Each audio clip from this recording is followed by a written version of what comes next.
News. New York City. The FAQ NYC podcast getting more and more interesting by the minute. FAQ.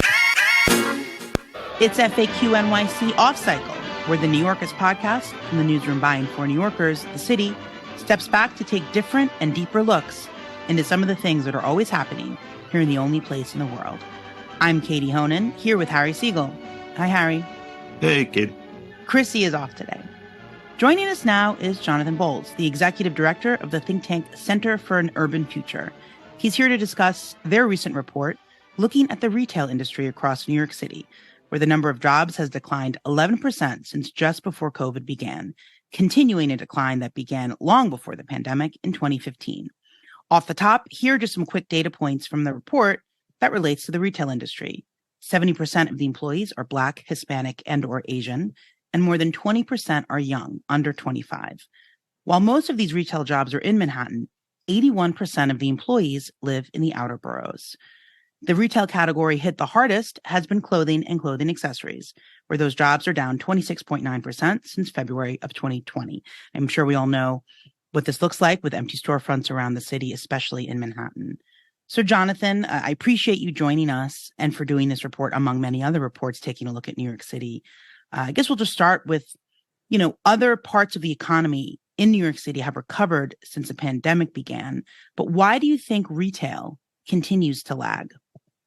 Yeah, well, first of all, Katie, thanks so much for having me on the show. Big fan. And this is one of the things that concerns me most about the economy, because I think all of us in New York have seen that a lot of things are getting back to normal in the economy. Overall, just about all the jobs, all but 0.8% of the jobs have come back since the start of the pandemic. But in retail, it's more than 11% down still. And there's just a lot of trends that are at play that are particularly hurting this industry. So e-commerce is the big one. I think that this had started around 2015 when you started to see the decline in retail employment in New York City. But obviously, it really accelerated during the pandemic. People were kind of trapped in their houses and they really got accustomed to shopping online. And so with that kind of online penetration, people have come back, even going back to work, but they're still hitting that button from their home and buying goods. And it's especially clothing. It's especially accessories, shoes. They're still going out to restaurants. They're still buying, fast food or getting a coffee to go. But when it comes to buying a lot of those merchandise, retail items, they're doing it from the comfort of their homes. And so those retailers have really struggled. But that's not the only problem facing retail.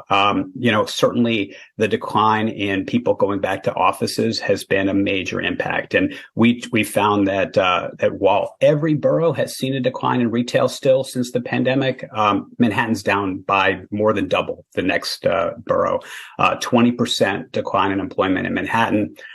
In the Bronx, for instance, it's only 3% lower employment today. So there's been a big impact. People that came into Midtown to downtown Manhattan, they would stick around after work and maybe, go shopping for clothes or for a drugstore, or something, or maybe they do it at their lunch break. And that doesn't happen as much right now. And so Manhattan retailers have had a big impact. And then I think there's a couple other things. One is actually automation. I think all of your listeners have probably seen in the CVS's, the Duane Reade's, even Target, Home Depot, Uniqlo. Now you go in and you do automated checkout. And, I think that kind of crept up on us pretty quickly. But what we've seen is that even the retailers that are still existing in New York City, they have fewer employees than they did before the pandemic and fewer than they did in 2015. So like the average size of a retail business has gone from about 10.9 employees to 10.1 employees. And so I can't say that's 100% because of automation, but I think that has a lot to do with it. I will say, I have spent many a lunch break or maybe even fake coffee break going to like a Midtown Gap or Sephora. So I definitely know. I think the Gap I used to go to closed. It's true. I've done it myself. Sometimes I go out and buy gift. Certainly have been to drugstores, and you've seen, there was a time 10, 15 years ago where drugstores were just expanding to every street corner in New York City. And now you see a lot of empty ones. These retailers, particularly some of the biggest ones that you mentioned, they're not just hit by people shopping online. And for the Dwayne Reeds of the world, people are buying soap. They're buying toothpaste online. It's not just clothing. But those retailers are still paying New York's high real estate prices, and so, there's just a mismatch because the real estate is still expensive. But when you get so many fewer customers coming in to your store, it's just hard to make the economics work. And so a lot of these stores, they've really expanded their online presence, Macy's.com, Gap.com, Old Navy's doing really well with their online store, but they've been closing some of their actual in-person retailers. So I think we might want to get to the supply chain and distribution in a second, and how you can see the packages showing up endlessly that in some sense have replaced part of the retail. But I did want to ask first if you think theft and crime, which have gotten a lot of tabloid attention, are contributing to this, and maybe on the low end in relation to automation. When you go into a giant Dwayne Reed and there's 3 employees there, none of them are behind a register, and increasingly the stuff is behind lock and key. Well, the honest answer is yes, it is a contributing factor, but I don't think it's one of the 2 or 3 most important factors. I really do think that it's e-commerce, it's fewer customers coming in general. But there's no question you've seen, especially with those drugstore chains, but a lot of others that theft has been an issue. So I can't write it off, but I don't think that's anywhere near as important as the other things that I've been mentioning.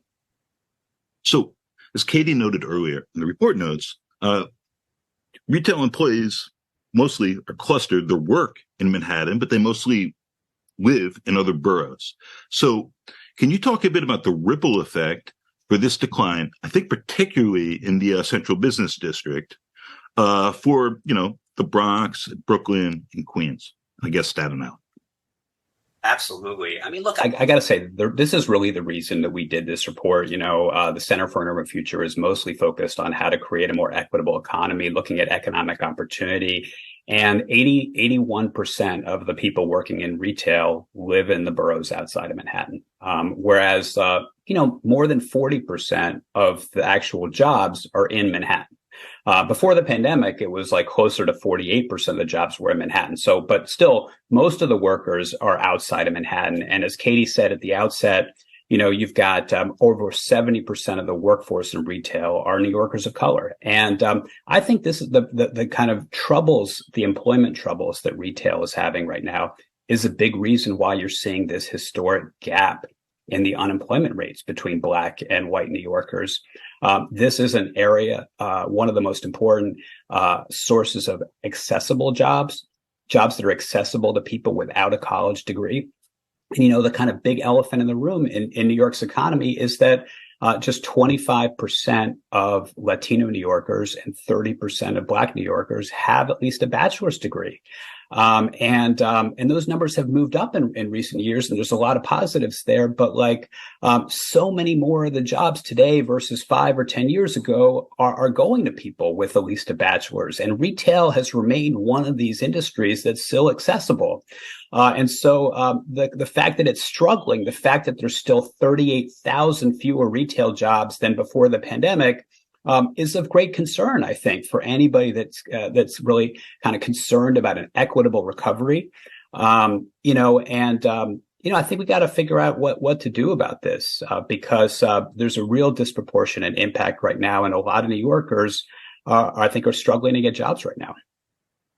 So, Jonathan, the report goes into some detail about how community development financial institutions could help local retail businesses grow. So can you explain to listeners what a CDFI is, what CDFIs are, how they work, and I guess why they only serve such a small fraction of businesses that could use the smaller loans and businesses support that they provide? Yeah, we're huge fans of CDFIs. There's a great vast network of small business assistance organizations in New York City. You've got chambers of commerce, business improvement districts, local development corporations. But there's a handful of these CDFIs, community development financial institutions, that are generally community-based. And they have, what's so great about them is that they're small, but they have the trust of minority and immigrant entrepreneurs. They really do a great job of kind of being character lenders.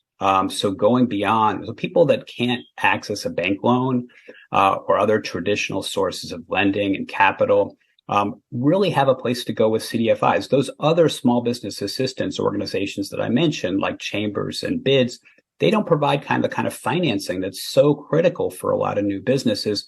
CDFIs do, and they're going to look at things that, if you're an immigrant and you don't have a lot of bank records, if you're not in the banking system, you can still get a small loan. And a lot of these CDFIs, they're not talking about, $1 million, $2 million loans. We're talking about $5,000, $25,000, often what it takes to get like a street vendor started or some other very small business. And, if you look at kind of who's serving immigrant and minority entrepreneurs, it's generally these CDFIs across the city. It's organizations like Accompany Capital, Ascendus, the Business Outreach Center program, a handful of other really great CDFIs. And, they not only are providing these microloans, but they're also providing really valuable technical assistance, business advising. They're often helping entrepreneurs that come in their door kind of get set up to get that small loan, because a lot of them, they may not have a business plan. They may not have a marketing plan.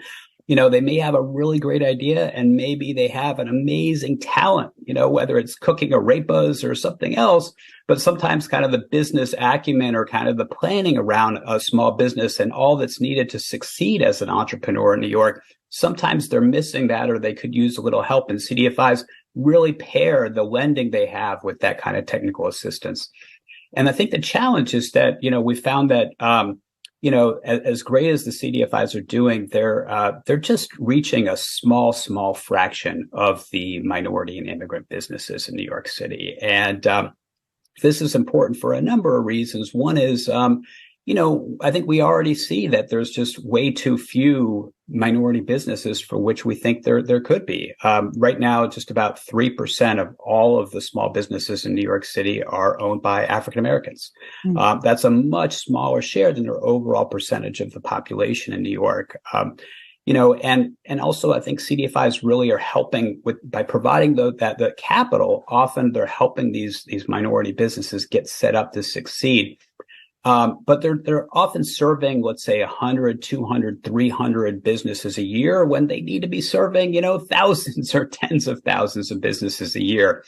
And I think when we did a report about this very recently, what the interesting thing we found was that it wasn't just the lending capital that they're missing. A lot of times these CDFIs are able to actually get lending capital from banks and others. Banks often get CRA credit, Community Reinvestment Act credit, for kind of providing some of that capital to CDFIs. What CDFIs are really missing is just the capacity to be able to serve more businesses. As I mentioned, there's a lot of work that goes into doing character lending, to be able to kind of look at things other than a bank account or, previous loans that you've paid back. They're looking, did you pay your cable bill? How are things going with your rent payments? They're looking at a lot of things. That takes a lot of work for what might be like a $5,000 or $10,000 loan. You need staff to be able to underwrite a lot more loans. So if you want to go from 200 loans a year to 400 or 500, you can't just have that one loan officer do 200 more loans a year. You've got to bring on more staff. And so the staff capacity is really lacking at a lot of these CDFIs. So they need operation support. Also, a lot of them, if they could be making investments in technology that would make it a little bit easier for them to give out loans, the businesses would like that as well, because there's a lot of paperwork that goes in, and they haven't really kind of gotten up to speed on technology the way some other lenders have done. And so there's a real need there. But again, that's a capacity problem. That's an operations problem. They also really have $0 for marketing. So a lot of small businesses out there, a lot of entrepreneurs just don't know at all about these CDFIs.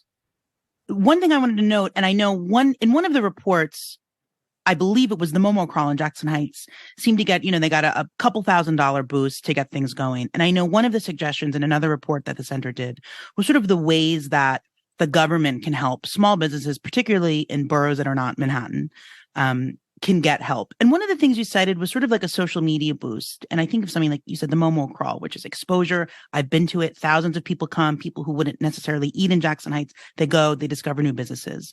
But I also think, when you see these increase, whether it's like a TikTok boost or someone like New York Nico, I mean, do you think that the city of New York can really replicate what is like a cool social media influencer type of thing? Or maybe it's just providing assistance to businesses so they can capture this when it happens. But, I often wonder, there are these, a dumpling spot I used to go to, I still go to in Chinatown. I went in there one day and it was filled with people, and it was because they had a TikTok earlier in the week. And that now provides such a seemingly organic boost. I don't know what you think the government can actually do to assist these businesses and maybe even create some of this magic on their own. Yeah, I think there's a lot. And I think that the Momo Crawl and those social media examples that you mentioned are kind of indicative of that. This isn't going to require billions of dollars, right? There's kind of small amounts of investment can go a long way here. But I think the main thing is I've studied small businesses for a long time, and I think we hear a lot about how costly it is to run a business in New York. We know taxes are high, labor costs are high, real estate's high.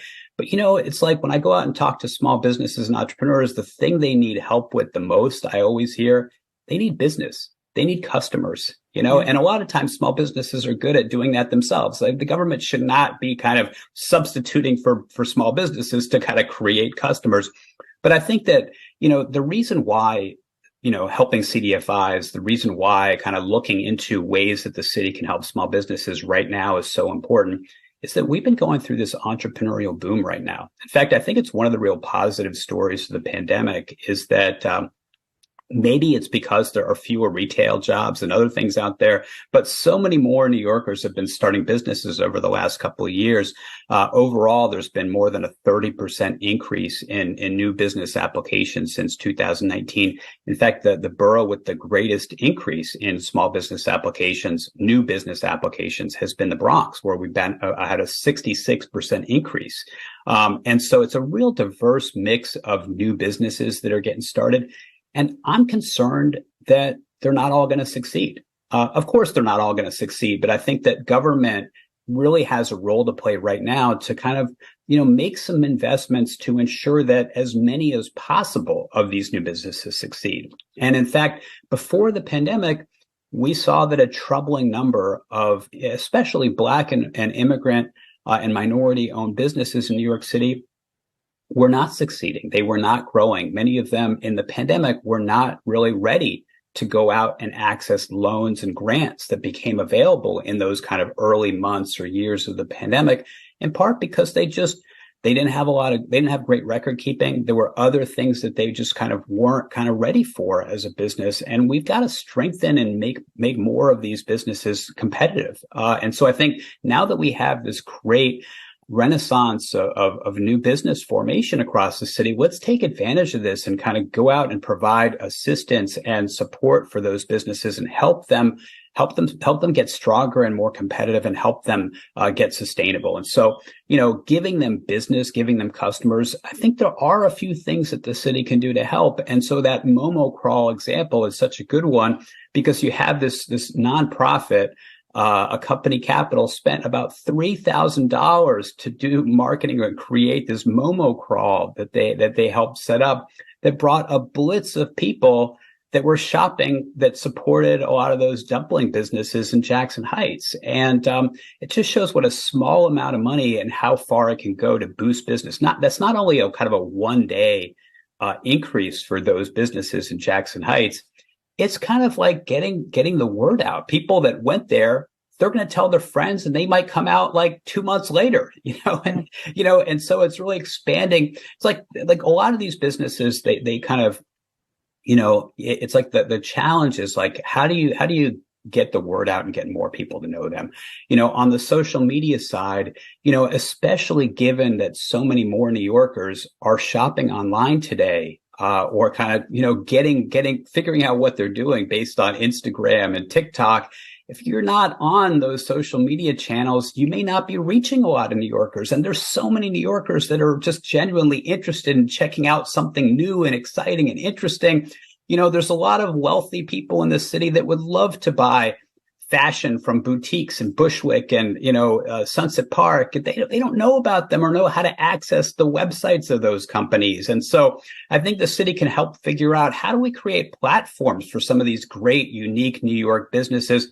The social media Tompkins Avenue in Brooklyn, they really kind of pioneered this really great social media strategy that has gotten people all over the city. And frankly, we've heard people from really outside of New York to come to Tompkins Avenue in Brooklyn, and to kind of take advantage of some of the great food offerings that they have there. It really has brought new people into the community. The word's gotten out.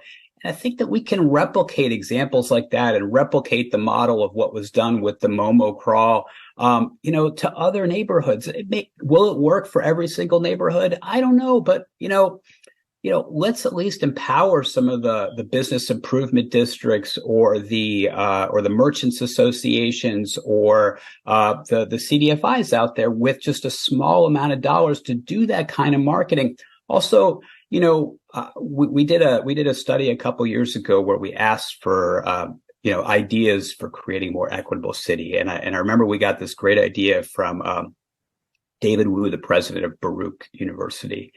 And he said, let's match some of these young CUNY students, people studying business, with some of the small businesses across the city.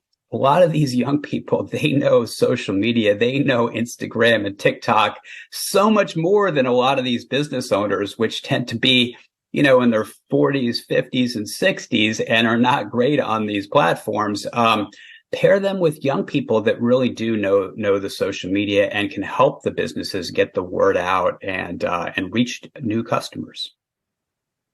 That was a lot, and I want to return to a few parts of it.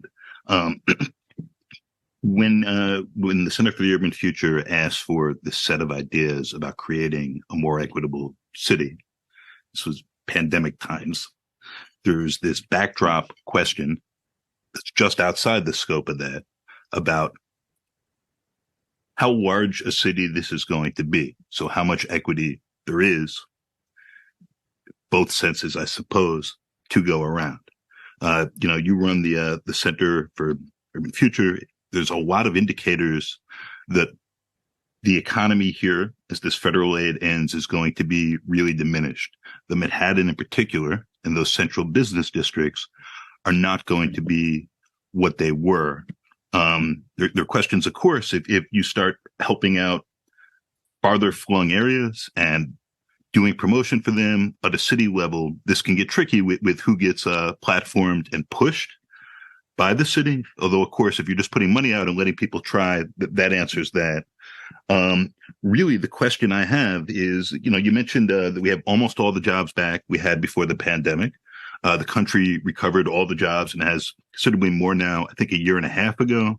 You mentioned Black unemployment, which the gap here has always been larger than the national gap, but I believe that disparity has actually grown. And there are these indicators of decline that as this federal aid runs out, the signs are going to get worse. So I'd like to hear a little bit more about what you think the future might look like and what the potential is for New York if some lease prices go down, if some landlords have to adjust the sort of businesses they're offering spaces to, and all the rest of that. Wow. Yeah, there's a lot there, but those are great questions, Harry. I mean, I think I kind of veer back and forth. I think there's some days I'm just so bullish on the city when I see the subways crowded and I see so many people in parks and open spaces across New York. I think there's a number of positive indicators. The fact that entrepreneurship, new business formation in the Bronx is up 66% since the pandemic. I think that the fact that the poverty rate over the last 5 or 10 years has gone way down in New York City. The fact that we have a lot more programs out there that are actually providing,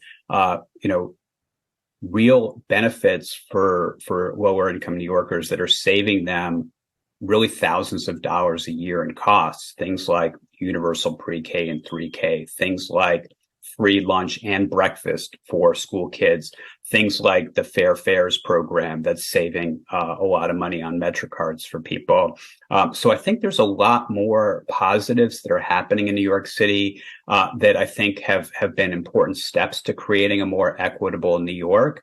But when I see that so many of the industries that are slowest to come back are those accessible industries, not just retail, but hotels and restaurants, manufacturing, it is worrying. All of those things do contribute to this widening, glaring unemployment gap between Black and white New Yorkers. And so I do worry that, even as we're taking some really important steps to kind of help New Yorkers get pathways to prosperity and help them with more income and work supports, just the trends in the economy are almost kind of acting against all of that and making it harder for us to achieve an equitable city. So I do have those concerns.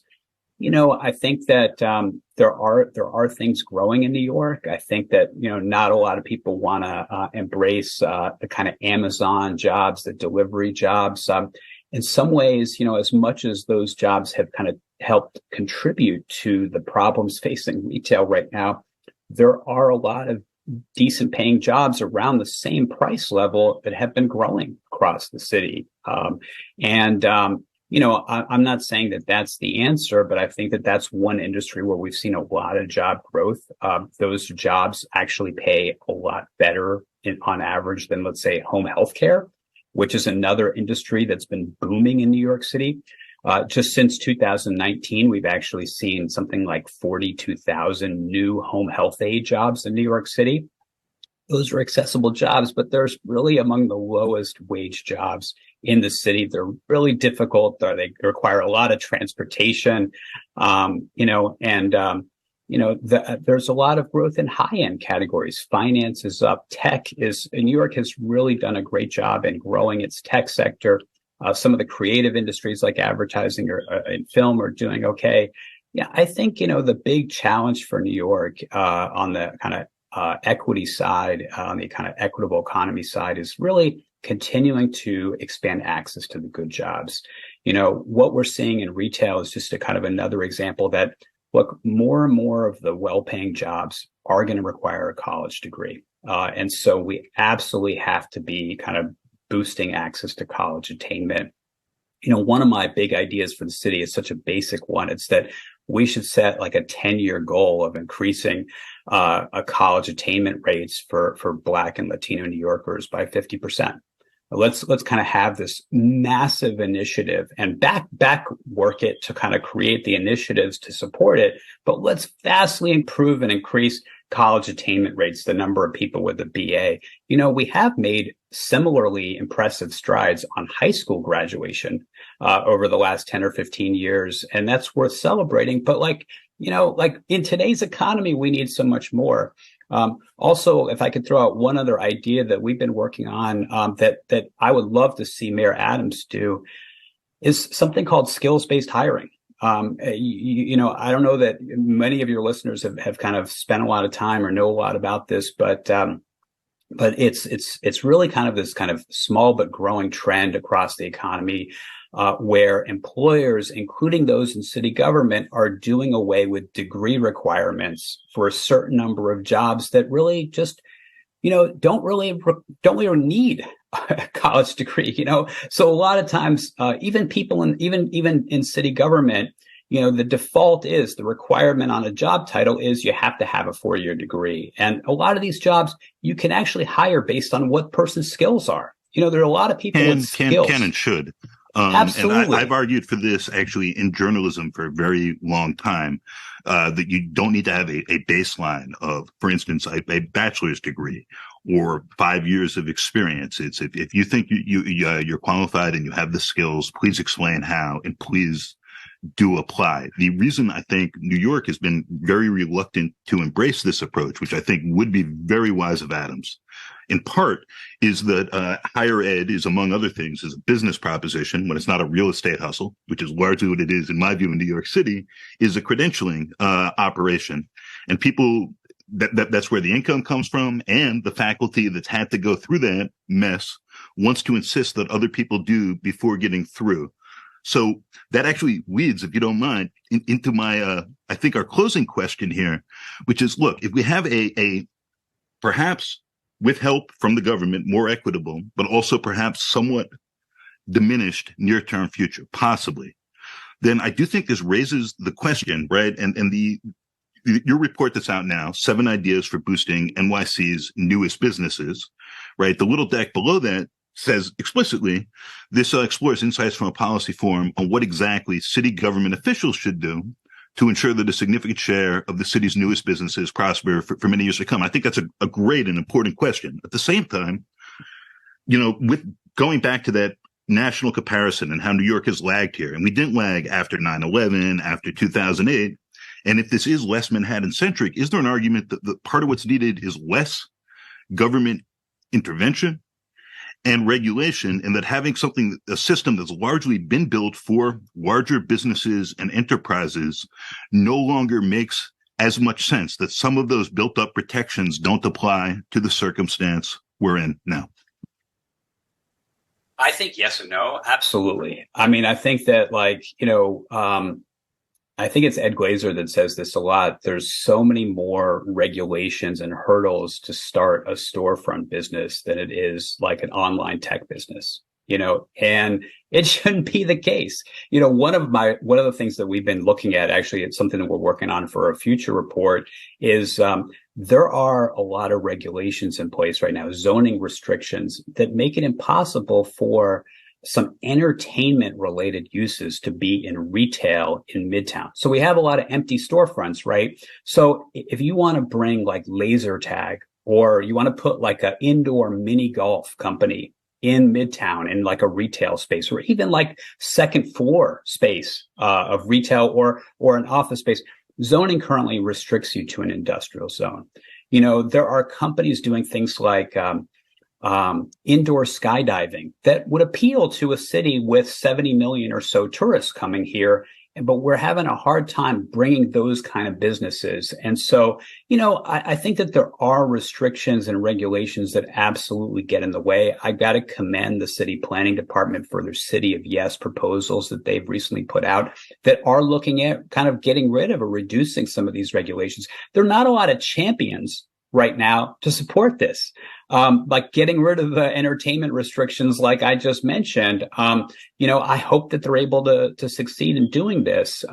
But I think, Harry, there are other things that I think government can do. And like I said, in terms of helping businesses get access to new business, ensuring that more of our immigrant and minority businesses are set up to succeed, supporting CDFIs.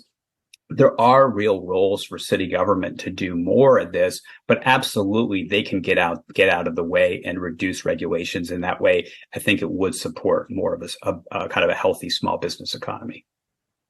Lightning round closer. Jonathan, thank you so much. This is a lot to absorb. We brought up Momo's. Do we have a ranking of the best dumplings? I might have to start with gyoza, but Momo's are definitely high on my list. Of course, pierogies. Katie, what's it going to be? Me, I'll go just because, you can get them in other borough. I'll go with Momo's just because there's so many of them throughout Queens. And as you both know, I always rep Queens. Well, I'm a Queens resident for the last 22 years, so I'm going to have to say that as well. Yeah. Adam Kamara has just texted in to say soup dumplings are Joe's. And yes, soup dumplings are one of the blessings of being alive. There you go. Agreed. Well, Jonathan, thank you so much for joining us. Thanks for having me. Yeah. And for all the good reports and good work you got, lots to think about for sure. FAQ. It's been FAQ NYC. It is part of the city, nonprofit, nonpartisan, newsroom dedicated to hard-hitting reporting that serves the people of New York. It's freely available to everyone. TheCity.NYC, supported by listeners and readers like you. TheCity.NYC/give.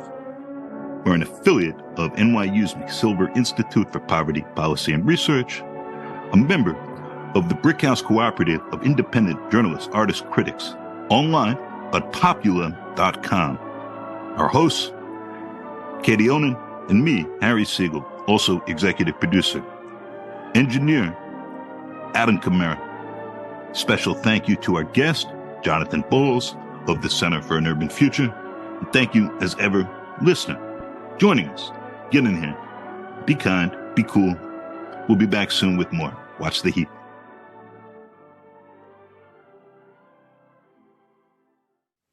You want to talk about the... Oh, I was just going to the next one. No, you go ahead. I'm sorry, Harry. I'm sorry. No. I'm sorry, Katie. Adam, I'm sorry for you. Katie, please go ahead. I'm sorry. No, you can go ahead. I had something stupid to say, but you go ahead. Sorry, Jonathan. Now you're getting the inner workings of the FAQ podcast. Sorry, Adam. Just cut all that. Well-oiled machine.